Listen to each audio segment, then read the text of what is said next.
So my name's Bella Murray. I'm from Queensland. I've always lived here, and I've been modelling for about 6 or 7 years.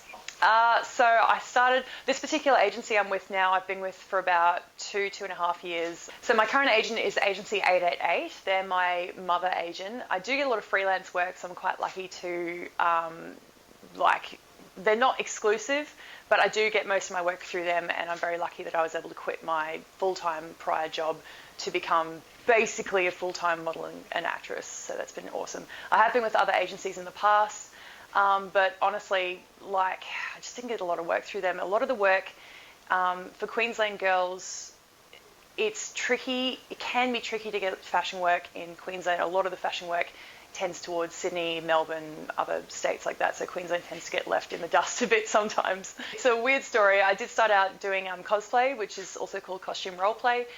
It's basically a very creative way of showing your love for pop culture, icons, video games, comics, whatever you're sort of into, and you go to comic conventions, and it's just a good way to express your love for the fandom, really. So I started off making costumes, and obviously the photo shoots tend to come along with that, and as I started doing more photo shoots, I realised how much I loved being in front of the camera. And I know that's super vain, but I loved it. So, and I started to think I'm quite good at it. So I thought, well, a couple of people prompted me, a couple of friends of mine and some family members said, why don't you try your hand at doing this professionally? And I was like, oh, no, there's no way I'll make it. It's like a bit of a far-fetched sort of thing. But yeah, I just kind of started shooting and found some photographers in Queensland that were awesome people to work with. And then I started paying for some shoots to get my portfolio boosted. And yeah, now I'm doing it full time. So it's been a bit of a wild ride. So my bread and butter is commercial work. So the bigger jobs, they provide they'll come every sort of 6 weeks or so. I'll get massive commercial jobs, but then a lot of my bread and butter jobs are smaller boutique work, smaller commercial brands. What else do I do? Little ads here and there, some TV ads.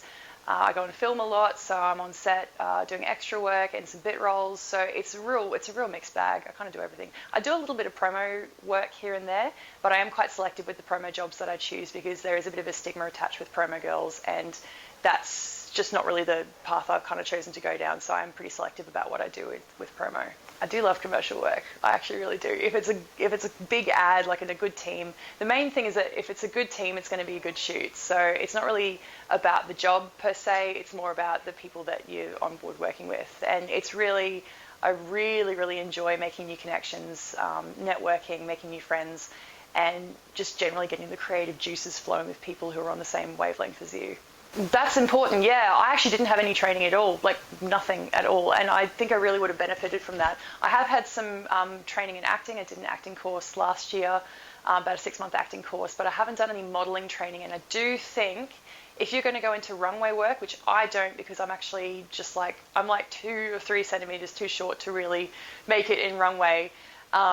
So that's obviously not the path I'm going to even bother pursuing. But for girls who are that height and do have the body shape for it and everything, I do think it would be really important for them to get a course in runway work, and also just general model etiquette, what to bring along to set with you, just how to sort of start out. Especially if you're a beginner model, it can be very daunting jumping in and not knowing which way to go and who to work with and how to put yourself out there. So yeah, I definitely think some training is useful.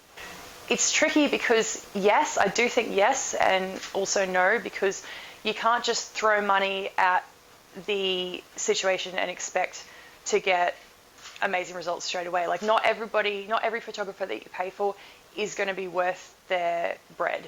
So you do need to obviously do a lot of research, but if there's a particular type, say you want to shoot swimwear. Now there are lots of photographers shoot swim, but a lot of them are quite tacky.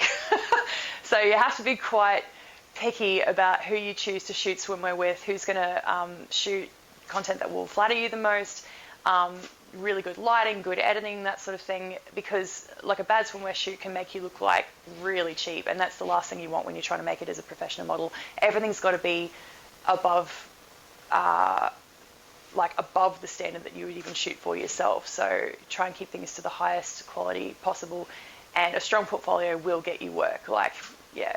Don't go to shoots alone if you're a beginner model. Absolutely do not go to a shoot by yourself. If you're young, you must. If you're under 18, I really, really would recommend at least having a friend with you, if not a parent. Like, especially if you're a developing model, you're likely going to be about 14, 15. Bring a parent. You have to bring a parent with you.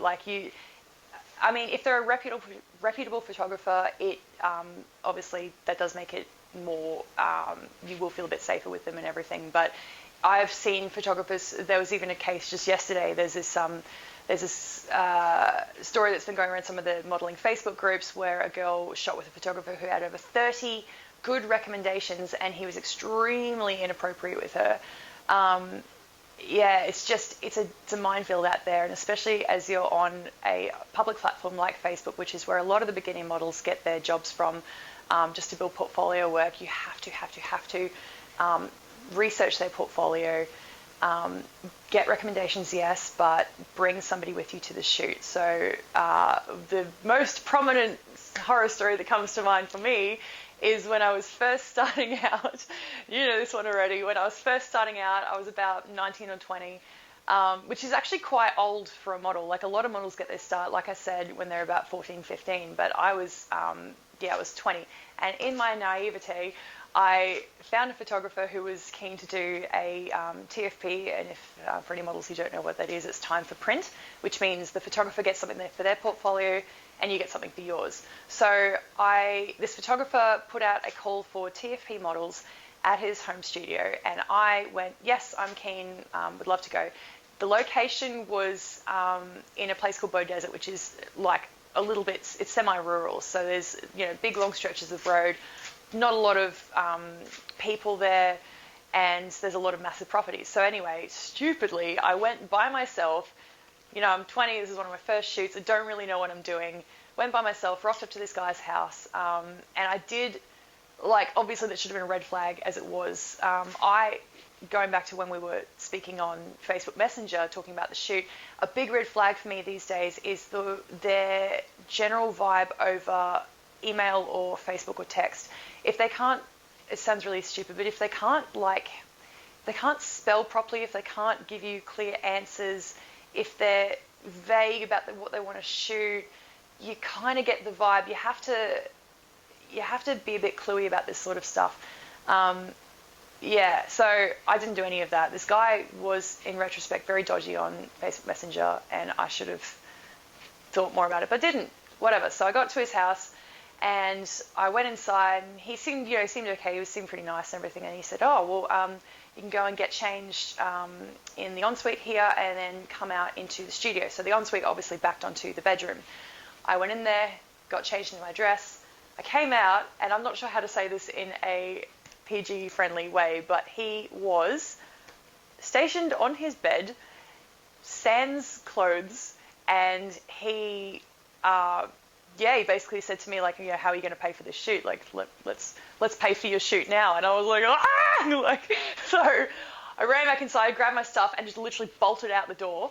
And he pulled on pants, ran after me, and I ran down to the car, and he's yelling at me and stuff. He's like, stop. And I'm like, what the hell, man? I get to my car, and he grabs me by the arm. And so I went, boof, and I just turned around and clocked him in the face. And I'm pretty sure I broke his nose, or I did some sort of damage. He was just bleeding everywhere and stuff. And I didn't even, it's not like I've had any training or anything. I just did it because you've got to, that's your only alternative in some situations like that. If I'd been quiet and I hadn't done anything, who knows what would have happened. So anyway, he's freaking out and bleeding and stuff, and I just jump in the car and I just drive away. Obviously I'm super freaked out. So I drove straight to the police station, told them about it, and they go, so did he rape you? And I'm like, well, no, but look at my arm. He's obviously he's grabbed me and stuff. There's marks there. And they said, well, unfortunately, we can't do anything about it really unless he's actually assaulted you, raped you, sort of thing. It's all right. So anyway, I filled out an incident report, and they said we'll be in touch if we find out anything about this guy. And that was it, I thought. So I went home, and that was sort of it. And then 3 days later, I get a call from the cops, and this was where it got hectic. So they said to me, so this guy, he contacted you through Facebook, right? I'm like, yes. Well, he's blocked me now, so I can't see anything. I can't see his profile. He's just disappeared off social media.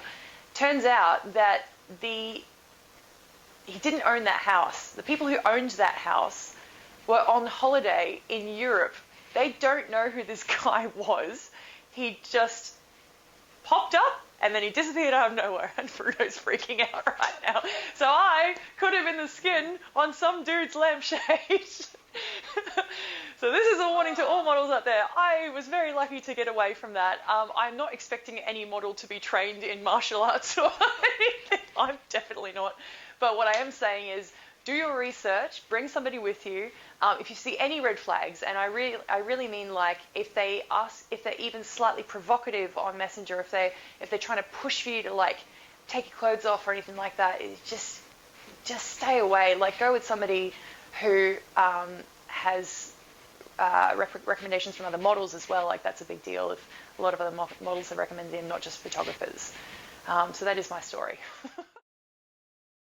So, I mean, photographer's tip 101, just be courteous. Like, treat the model the way you would treat, I hesitate to say this, but like another man. Do you know what I mean? Like, a lot of times photographers can feel, not generally speaking, but there is almost a power play position, because the photographer does have you sometimes in a very vulnerable position, especially if you're shooting lingerie or swim or something like that where you're more exposed. Photographers remember that the model at best feels mostly comfortable, at worst feels like you might assault them, sort of thing. Like, you just have to err on the absolute side of caution. Think about the way like male teachers are treated in schools these days. So it's like they're constantly on the back foot, because at any moment they could be accused of something. Like, it sounds terrible, but this is the way society is today. So even if you have the absolute best of intentions, err on the side of caution. Don't ever touch your model unless you have, I mean, obviously if you two are very good friends, you know each other already. If you want to fix their hair or something like that, or like fluff something off their shoulder, like, use common sense. Use common sense. But for the most part, do not touch your models. There's no need. I don't think there should be ever really a need to touch your model. If there's a bit of hair in the way, just say, oh, just flick your hair there, or can you pull your skirt down, or whatever that needs to happen, but there's no need to touch them. Nicknames is, like, don't give them nicknames. What's wrong with you? This is a professional relationship. Like, you wouldn't call your accountant, like, sugar tits or something. Like, common sense. So don't give them nicknames. Don't be, like, feel like you have some sort of a hold over them because you're shooting them. I feel like it should be obvious, and it is a tricky one to explain, because it is a nuanced sort of situation. But I feel like it should be pretty straightforward. That's tricky, because that depends on the photographer as well, I think. But do you think having, like, natural light, backdrops, things, a separate area for a studio? Definitely a separate area. You wouldn't want to have your studio in the same place as, like, your kitchen or your bedroom or something like that. I think that's a bit unprofessional. So if you're going to... Studio in a basement. Probably not a studio in a basement, if you can get away with that. I don't even think we have basements in Australia. But if you have a basement, just keep it for basement things. Like, don't turn it into a studio, please. I think... that's a tricky one, actually. I think music's a really good one. If you can have, like, if you let the model choose, like, their own music, like, that plays a huge part. I was watching a documentary the other day about how music affects the brain when we're, like, obviously, can affect our mood and everything. And I think music is a massive one to get the model feeling comfortable. I guess, like, kitting out a studio, it's nice to have little essentials there for the models, like, deodorant or moisturizer or things like that they might need to just make themselves feel more comfortable. But I do think it's more about the photographer themselves, because I mean, I've shot in, like, the corner of a garage and, like, some really weird places, and we've gotten some absolutely beautiful footage. So in the end, it's more about the photographer's vibe, and as long as your ulterior motive is there to make the models feel at home and as comfortable as possible, I think you can do no wrong.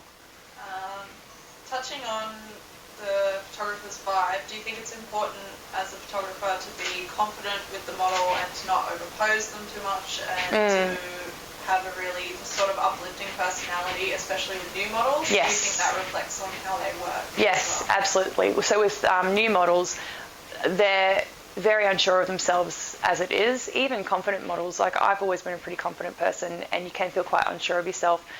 You don't really know what poses to do, and you, as a photographer, you want to make the model feel as comfortable as possible to experiment with new poses, and not obviously laugh at them or anything, but not to make them feel weird about going out of their comfort zone, because some of the best poses come from the most uncomfortable positions, and like weird bending and things like that. So if you can foster an environment that makes them feel really comfortable, which means somebody's got to be the confident one, sort of thing. So if you're confident, happy, and optimistic, that will transfer onto the model. But if you're nervous, unsure of yourself, like fumbling with your settings, like you don't really know what you're doing, I mean, I don't know how you can really expect an inexperienced model to bring the confidence to the shoot there. If you're shooting with an experienced model, then they bring the confidence to the shoot. And that's why it's so important for photographers who are starting out to book professional models. Like if you're looking for portfolio boosts, and if you're looking to improve yourself as a photographer, there's nothing better than having a professional model there. So you can just muck around with your settings and figure out what's right for you, and your shooting style and everything, and the model can just do their thing. But if you both don't know what you're doing, it's the blind leading the blind. So I do think, even if you are a starting up photographer, I'm not saying you have to like pretend to be confident if you're definitely not or whatever, but I would advise booking like more proficient, experienced models that can kind of do the job for you, so you don't have to worry about posing them. If you want to if you've got particular poses in mind, show the model the mood board that you've created. Like I really think mood boards are extremely important when bringing the shoot together, because otherwise you're kind of just going in there experimenting, which can sometimes be fine, but if you have a vision in mind, mood boards can be extremely helpful. So I don't think there's really such a thing as over-posing.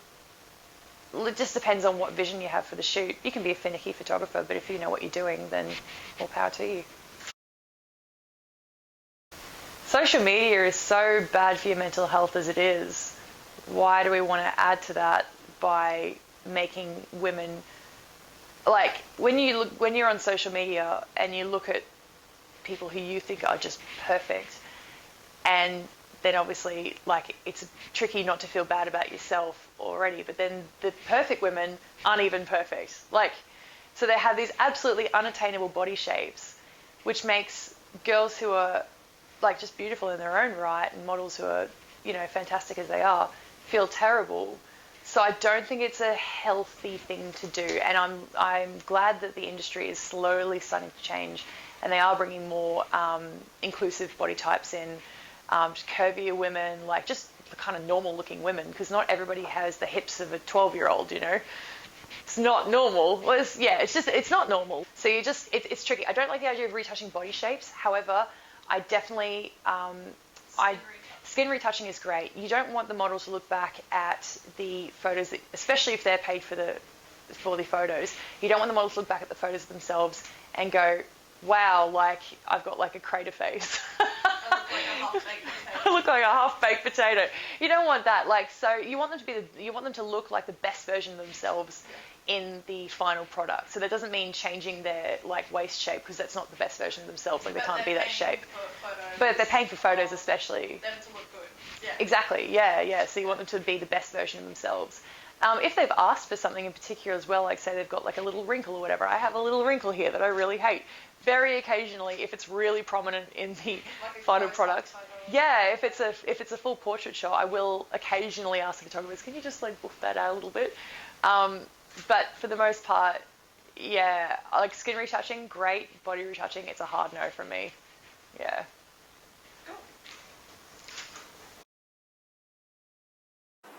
What do you think about models who think that they have to get nude to kind of make it somewhere in the modelling industry? What would you say to them?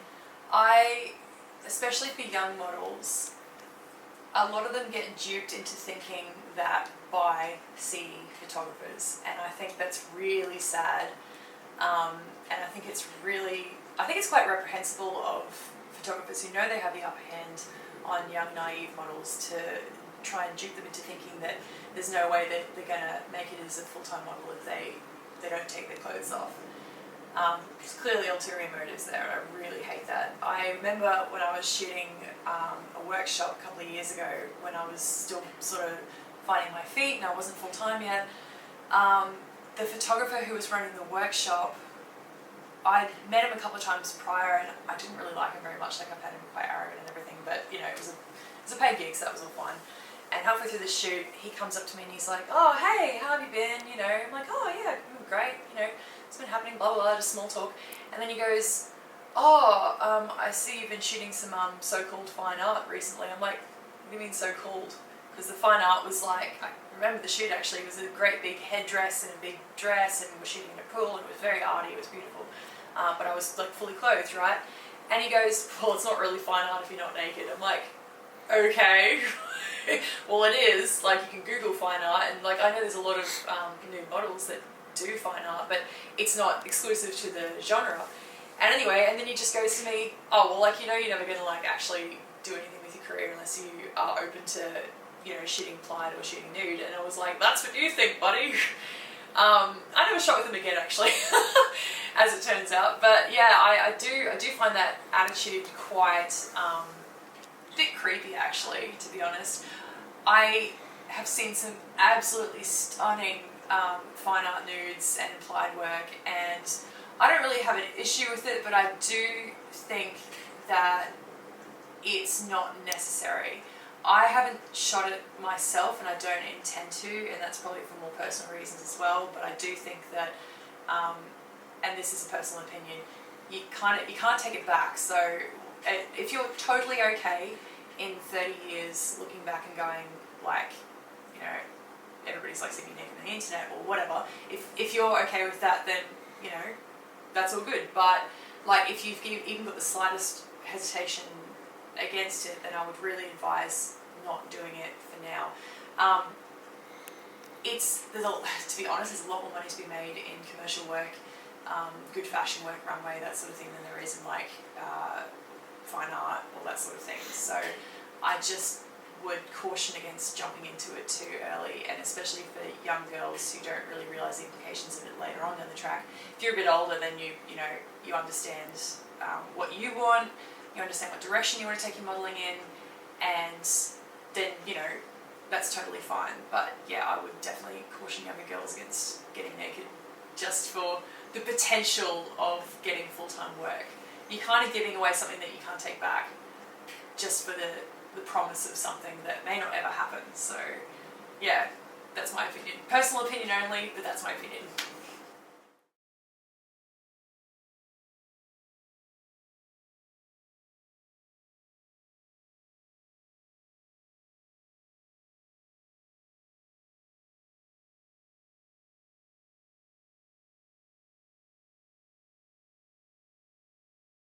Talked a lot. We're high-fiving to my sweaty hands. Yes. This ain't my first rodeo. It is. This is my first rodeo. Like